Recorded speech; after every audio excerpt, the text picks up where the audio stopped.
Hello, my friends. Thank you for joining me for another episode of Move Ahead with Dalia. I am your host, Dalia Cahigas, and on today's podcast, we are talking with Robert Padron, the broker owner of RE/MAX Cityview and real estate extraordinaire. Hi, Robert. That's a great introduction. That's real estate extraordinaire. That's something new. Dalia, thank you so much for inviting me on your podcast. I definitely wanted to congratulate you on your success. It's very difficult starting off, I'm trying to get into a podcast and coordinating speakers, and just looking at the ones that you've done already, it's fantastic work. Thank you. Super excited. Thank you. I love it. I'm having a good time now that I'm shaking off all the jitters. But yeah, thank you, Robert, for being on the podcast. And I want to thank you for also helping us set up this room at RE/MAX Cityview. I wouldn't have done it without you. So I just wanted to make sure that I told you how much I appreciate all you've done for me and my business. And I just want you to be comfortable today and just give us some information about you, your background, about RE/MAX Cityview, anything you'd like to share. So I'm currently on 19 years in the business. Started off as a independent office, so specializing in commercial type of property. And then in 2007, me and my wife, Romina, we saw a big shift in the market. And I told her that we needed to really start focusing in on residential. And with that, I knew going into a listing appointment as an independent office was going to be a little bit difficult. So that's why I started to explore franchises, and RE/MAX is the one that came to the top. So I have owned RE/MAX Cityview since 2007. So I'm going on 15 years this year. And during that time, we've been able to grow the office with fantastic agents like yourself. We don't have a huge office of agents, but from the 13 agents that we have, we do pretty close to the same production as an office with 100 agents in there. So nice. That's awesome. Mm-hmm. And it does, it comes with its good and its bads. A lot of my time and effort obviously goes into the agents and the agents' success. Mm-hmm. But with that, I think that from the agent's point of view, I think they enjoy the fact that I have real world experience. I'm in the trenches with you guys every day. Yes, you are. I'm listing, I'm dealing with buyers. So I'm able to pass on a lot to my agents. So yeah. I will say I've been with Cityview for over 10 years now. It was the best decision that I made for my business. And the reason I say that is because of the support that you and Romina and the other agents give to each other and to me to help build my business. So again, I want to thank you for that. But it has been a very good experience for me. I feel like you're not just a friend and not just the owner of this office. You treat everyone here like family. And I love coming to the office, and I love the meetings that we have and all the things that you teach us and bring to us about the real estate market.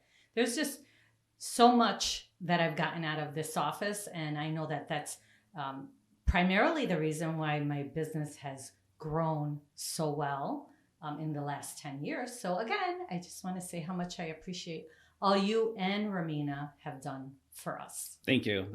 Thank you for the kind words. I think one of the key words you said was family. And I think that's what we set out from the beginning to make this a family style business. Mm-hmm. And I think with the agent numbers that we have, it's not like you are communicating to 3 or 4 different people. You have an issue, you're talking to me directly. Yes. And I think that people really, really love that.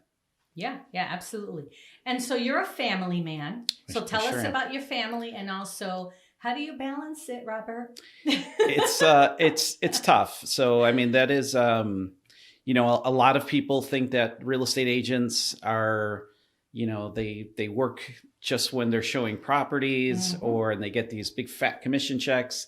But a lot of them don't really know what's kind of going on in the back end and what we do on an everyday basis. But to start, I have 3 kids, ranging from 15 years old in high school that I'm just teaching how to drive, which is crazy to me, and 2 other girls that are 13 and 11. So they keep me extremely busy. I'm very involved in their school, very involved in their sports, because I know this business can take you into 1,000 different ways very quickly. And it's a tough business. And it's a 24/7 business, which is very difficult to balance work and life and family. Yeah, it does. And your wife, Romina? So my wife, Romina, is obviously, she manages our office here at RE/MAX. She manages my life at home. Thank you, Romina. Very, very much thank you. I love you. And she is, she's really the glue that keeps this office really together. She's fantastic with, transactions, helping the agents. And on top of that, she has her own insurance agency. So that she opened up about 5 years ago. So she's a go-getter. We both have very similar personalities when it comes to business. And she's everything to me. Yeah, and she's beautiful and she's brilliant, and we can't say enough about Romina. Thank you, Romina. Thank you, Romina. So you mentioned, well, actually, I wanted to bring up a point. You did mention something about how, sometimes people don't see the behind the scenes of what real estate agents do. What do you think is the biggest misconception about our career, our business? Yeah, so we are, in a typical transaction, we can be not only just the real estate agent, but we could be a psychologist. We could be an accountant. We could be, there's so many different aspects that we find ourselves in almost on every single transaction. Yeah. And it takes a lot out of you, but you have to understand as an agent that this is the biggest transaction that these people are going to make in their lifetime, maybe 1 out of 2. And they selected you to help them in that journey. So that journey is not just getting them started and maybe finding them that property. Right. It's getting them all the way to the finish line. And even after you're done, providing them with support, because they're going to have questions. A lot of these are first-time home buyers. Yeah. I get calls on, my furnace is out. What do I do? Or I've got a leak in the roof. What do we do? And you have to be a resource. You have to be a thing of support to these buyers and sellers. So yeah, it doesn't stop at the closing, and it doesn't stop at the contract signing. Yeah, and to me, the biggest misconception is that we can get up at whatever time we want, and we just on the weekends we're just hanging out watching movies and eating popcorn. But the truth is that many times, like last night, my client was texting me at 9:30 and I'm done. I had a long day. I was showing condos all day, and I still called her because I knew it was important. Yeah. So that's what we run into pretty much every day. But because we love what we do and we want to service our clients to the best of our ability, we do it. Yeah. Right? But then, of course, there are boundaries because we have family life. If you want to survive this business, and I'm speaking, I think, mainly to agents right now that might be listening, and maybe even to buyers and sellers that are just wondering what we kind of do. For you to survive, you have to have you time, which is, in my book, is family time at that point. So as I mentioned in the beginning of the podcast, I coach all my kids in sports, from basketball to volleyball, during travel. And it takes up a lot of time, but I put it in as an appointment. So in my phone, I've got that in as an appointment, and there's no buyer or seller that's going to take up that time in my appointment and my schedule. So you have to somehow fit in time for yourself, which will in turn help your clients by when it's their turn, they're getting everything that I have, and typically 110%. Yes. Yeah, that's how you balance it, even though sometimes it doesn't feel like it's balanced. Right. Yeah. Yeah. So I know that you were involved with NAHREP. You still are. Mm-hmm. Can you tell us about the experience you've had with that amazing organization and who they are? Yeah. So that's the National Association of Hispanic Real Estate Professionals. They are it's a national organization. And they have local chapters. So I believe now there's the Chicago chapter, which is the largest in the United States. And there's a few other chapters that are local and across the country. Really, their main goal is to sustain affordable home ownership for Hispanics. And they do that through empowering real estate agents in their local markets with kind of things like that we're doing here today. Like it's education, it's local community issues, government issues that might be affecting, a lot of different situations with housing. So they get involved in a lot of different key areas. I know the Chicago chapter, which I was past president of, and still obviously a member of. They put on 4 or 5 really big educational events per year. And they're for real estate agents. Those are for real estate agents. Right. So not only real estate agents, but agents and loan officers. So if you're listening to this and you don't know what I'm talking about, just Google NAHREP, NAHREP, put a Chicago in there. You'll be hooked up with the Chicago local chapter. And the resource is fantastic. I mean, the amount of work and time they put into that is definitely beneficial. Yeah, I've been to several of their events. They're fun. You do a lot of networking, so it is a great way to connect with other real estate brokers in the city and suburbs, because anyone can come that's a real estate broker, right? Yeah. And lender. So yeah, they're a great organization. And you don't even have to be Hispanic. Yes. It's I know it's in the title, but it doesn't mean we have a lot of members that are not Hispanic that just find the value in the membership.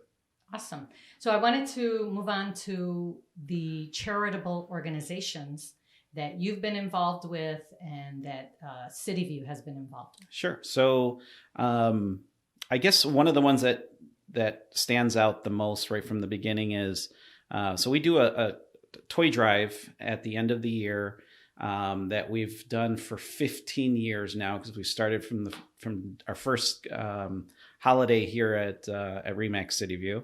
And in those 15 years, we've collected a little over 3,000 toys that we have delivered to the Ronald McDonald Hospital. We used to do the Children's Memorial Hospital downtown. So that was something that was kind of near and dear to my heart and continues to be. And then on the local level, we do a lot of fun stuff around the office. For Halloween, we'll have pumpkins that people could just come and pick up. For Thanksgiving, we'll have pumpkin pies. We do customer appreciation parties. So we're constantly trying to give back to the community. And we do photos with Santa, at Christmas time. So there's it's not just about selling real estate. It's how we can also kind of give back to the community that supports us, and we hopefully can support them as well. Mm-hmm. Yeah. And it's about building relationships, which we've been doing in these decades of being in the real estate industry. And we get great turnouts because before COVID, we were doing, the appreciation day at the park and things like that, which we hopefully will be bringing back. Yep, But that's the plan. yeah, there were a lot of fun. Mm-hmm. And it's the clients are friends, they're family, they're people that care about us, we care about them. So yeah, it's been a lot of fun doing those events. Yeah, no, I agree. The turnout's fantastic, and the feedback that we get from people that attend, I think they really enjoy it. Yeah. So what else would you like to share about you, your business, that you'd like the listeners to know about? Sure. So during those 19 years of being a licensed real estate broker here in Illinois, not only have I've hit many milestones with being top producer and, getting a ton of awards and accolades. I think I'm close to 1,300 homes sold during that time that I've been licensed. It's eventually what kind of happened to me was you kind of feel like you hit like a plateau or a ceiling where I don't want to say that it becomes that the business kind of, I don't know. You kind of get into a situation where, you're looking to obviously help the homeowner get into a property. You start to see a lot of the struggles that these buyers have been kind of going through. Mm-hmm. And, for me personally, I really wanted to take a step back and kind of figure out a way where I can help other real estate agents. I can help buyers. I can help sellers kind of understand what's kind of going on in the market, and hopefully give them a little piece of nugget that they could hopefully make a better informed decision moving forward. If that's with the purchase of a house, how an agent, especially a newer agent, how they can kind of survive this market. Mm-hmm. And with that, I try to volunteer my time as much as I can. Mm-hmm. So I volunteer very heavily with the Chicago Association of Realtors. Oh. So I'm a part of their 77 diversity committee nice. For Forest Glen, which is great. Those are tackling. Oh, I didn't know that. Yes. Nice. So that's a great way to tackle, community situations and put on events, in your local market. And I volunteer my time, obviously, with NAHREP, the organization we were just talking about, and a few other organizations within the Chicago Association of Realtors.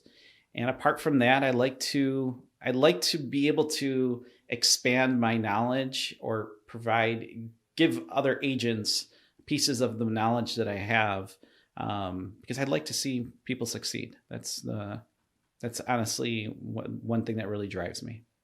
Yeah, I will say that because I've listened to podcasting for so many years now, and I noticed that top producers and people that are really at the top of their game in pretty much any industry, they share a lot of information. Mm-hmm. And they're not worried about anyone knocking them off the pedestal. No. They just want to bring people up. And that's how you are, because in this office, you share everything.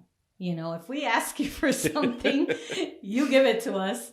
And that's one of the other things I wanted to bring up is, if it wasn't for you, I wouldn't be doing videos and I wouldn't be doing podcasting, because it took me a while to shake that nerve of getting in front of a camera. And you kept pounding that in, and you've been saying that for years now. Yeah. One of the main reasons why we're even in this room was I kind of went with the approach where, like, you build it and they will come. Yes. And were you surprised when I said, "Oh, thanks, I'm going to come and do one"? I was, I was hoping that it would catch on, and it has caught on, because now other agents in the office, including myself, see the success that you're having.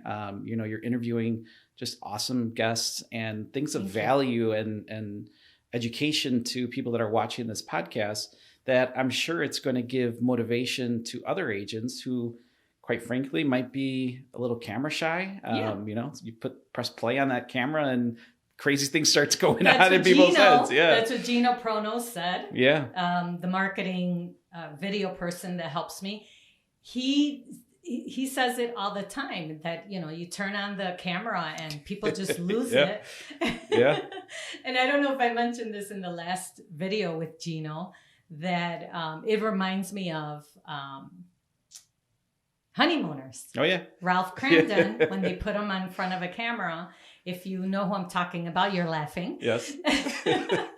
And that's exactly how I felt. Yeah. You know, and then when we had to do a retake, I was like, oh, thank God we have to do a retake, because I felt a little bit better. So it is, it's very stressful in the beginning to do something like get in front of a camera, but eventually you get over it. Yeah. And again, it was you telling our office, the agents at the office, just do the video, just do it. So. And it doesn't really matter if you're a brand new agent, if you've been in this business for 30, 40 years, if you're very tech savvy or you're not tech savvy, ultimately it comes down to one thing, just do it. Yes. Everything is switching to video. People's attention span, especially on social media, is very short. And you're starting to see a lot more agents pick up on that and are really trying to integrate short video into their marketing strategy. And it works. It simply works. You have to do it. As uncomfortable as you may feel in the beginning, you get over it. I guarantee you get over it, because a couple of years back, you know, I started asking me for public speaking, and, you know, I was going in front of, you know, thousands of people to speak, and I was very nervous. But once you get over that fear, it's like, yeah, let's do it. Let's keep doing it. Yeah. And I wanted to also touch on a question that I thought about earlier for new real estate brokers, people who recently got their license. What kind of advice would you give to them to help them through not just this new market we're in, right? But in general, to stay consistent with the business? Takes me back to a question that the Chicago Association of Realtors asked me back in 2009. I won some type of pretty big sales award. It's like an Emmy type of stat. Cool. Yeah, it was very cool.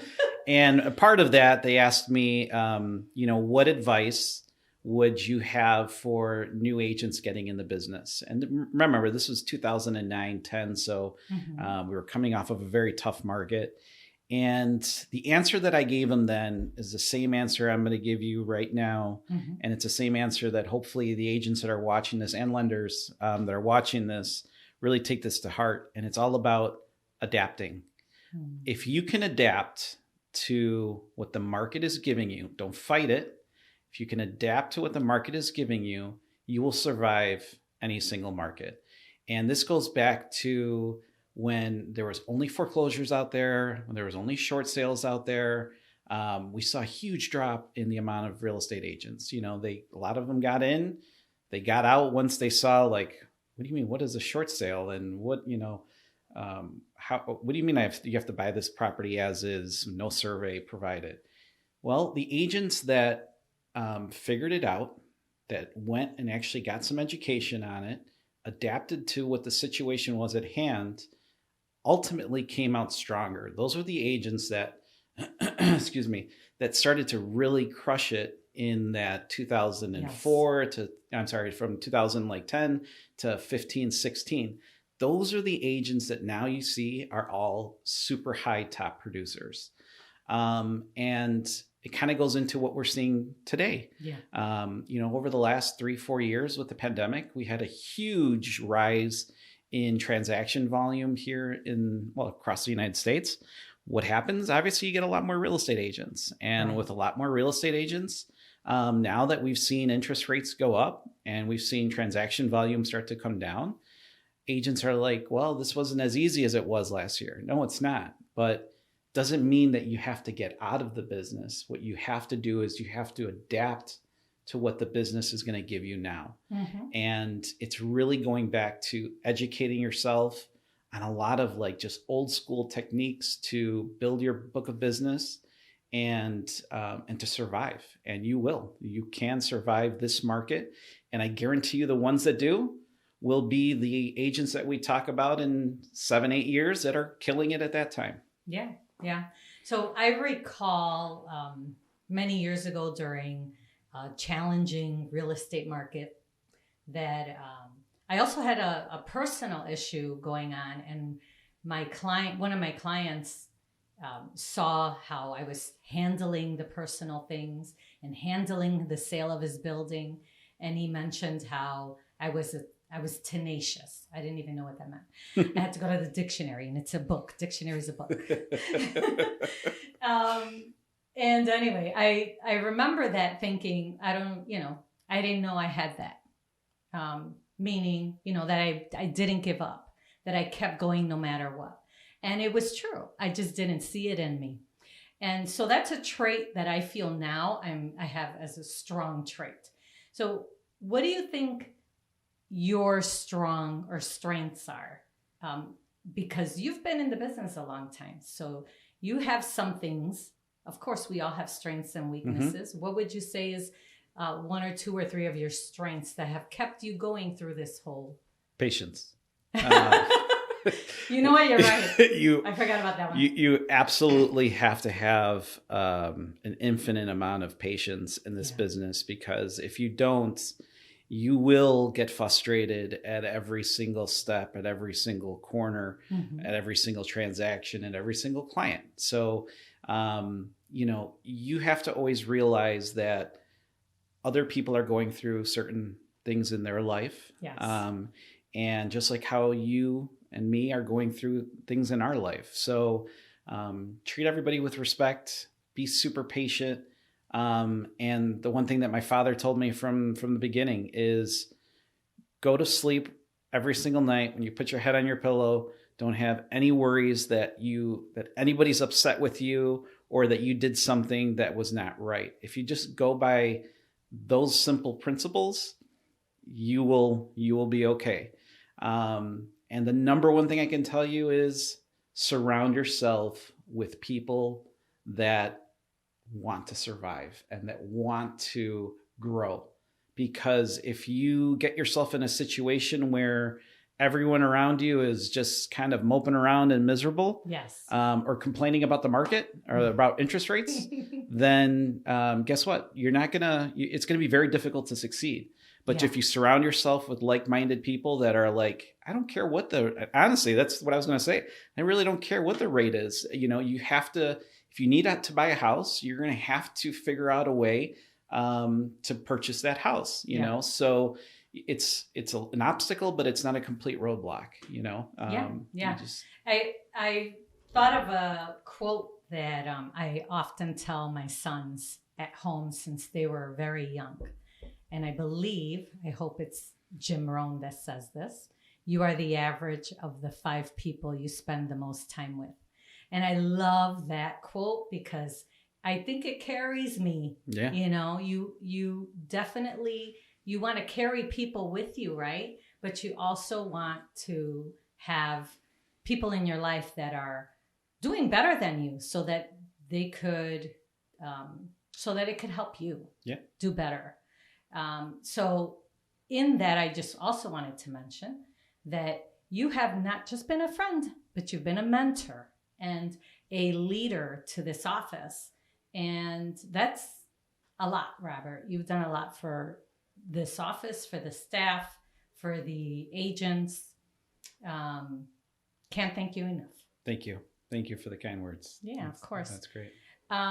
I wanted to ask you one other question. I know your mom and dad. Mm-hmm. They're beautiful people. They really are. Thank you. How do you feel that they've shaped you into who you are today? Almost everything. I mean, so my father was an entrepreneur. For those of you that don't know, my parents migrated from Cuba. Actually, my mom and my oldest sister came.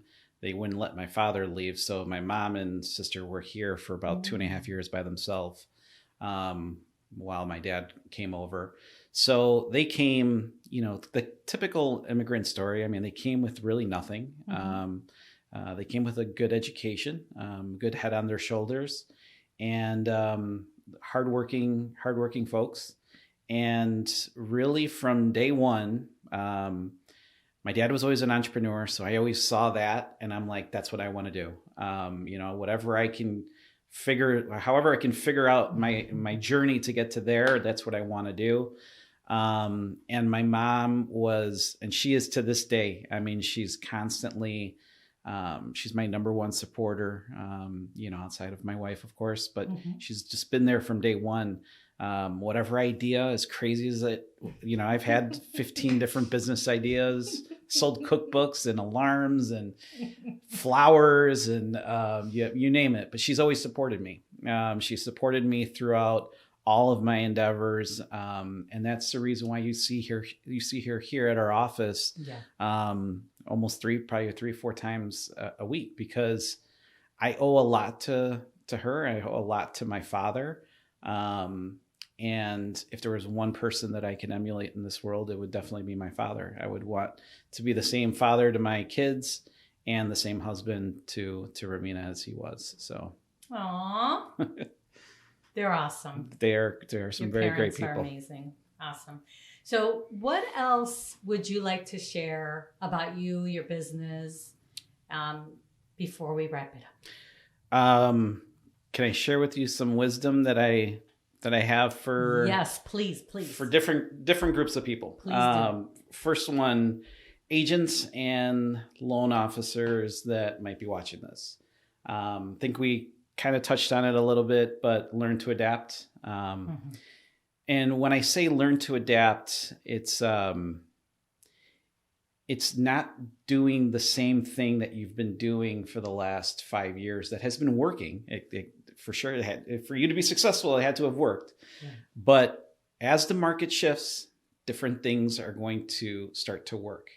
And you have to adapt to those new items, which we're talking in a podcast right now. And, this is something new to a lot of agents. But there's going to be ways for you to communicate more efficiently with your clients.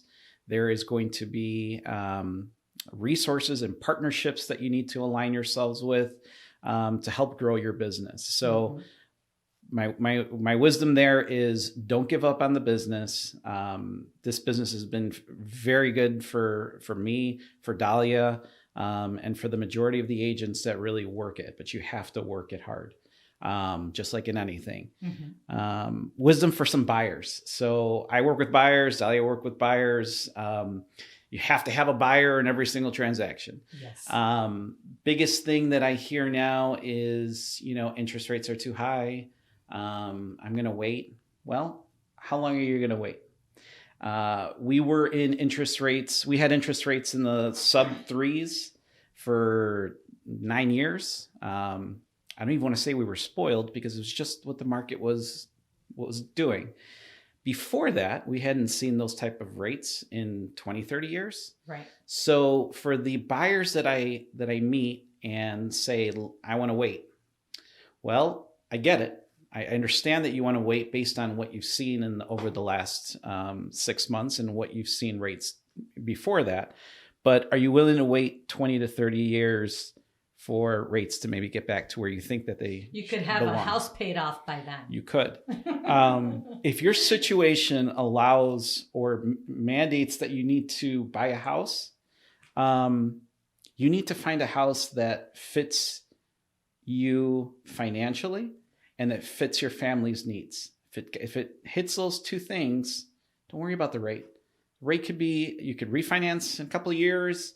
You can maybe not, but as long as you can afford it today and you feel like you can afford it down the road, sometimes you just have to make that move. Yes. My wisdom for sellers, greed stinks. And I think a lot of sellers, just because the market gave them that opportunity to be very greedy, you have to remember that for real estate to work, it needs to be balanced. We need to have a balanced buyers, balanced sellers market for it to be healthy. Yeah. Second one has the power over the other. you become, it's not a healthy market.